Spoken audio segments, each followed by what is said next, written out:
South इंडियाच्या पहिल्या talkie फिल्मचा sound एका महिलेने हँडल केला होता। आज सिनेमा म्हटलं की टेक्नॉलॉजी, डॉल्बी 5.1 साऊंड्स, पण तुम्हाला हे माहिती आहे का, भारताची पहिली फिमेल साऊंड इंजिनियर 1930 मध्ये सगळ्या गणितांना छेद देत साऊंडच्या दुनियेत उतरली होती। ती होती मीना नारायण। अगदी शाळेत असल्यापासूनच त्यांनी तमिळ फिल्म इंडस्ट्रीमध्ये साऊंड इंजिनियर म्हणून पहिलं पाऊल ठेवलं। पुढे त्यांना साथ मिळाली ती त्यांच्या नवऱ्याची।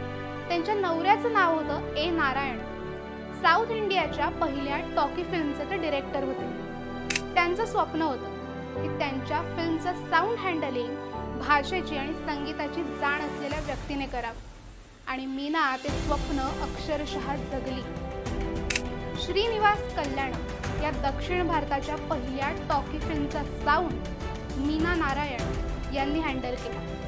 पुढे श्री रामानुजन, विप्र नारायण यांसारख्या क्लासिक फिल्मचं साऊंड डिझायनिंग सुद्धा त्यांनी केलं। 1937 मध्ये त्यांनी बनवलेली युकेरिस्ट काँग्रेसवर आधारित डॉक्युमेंटरी आजही एक मास्टरपीस मानली जाते। पुढे त्यांच्या स्टुडिओचं आगीत नुकसान झालं आणि त्यांचं आयुष्य बदललं, पण त्यांनी सेट केलेलं फाउंडेशन आजही इंडियन साऊंड इंजिनियर्सचं सायलेंट इन्स्पिरेशन मानलं जातं। अशा कोणत्या फिल्म वॉरियर्स बद्दल तुम्हाला माहिती आहे?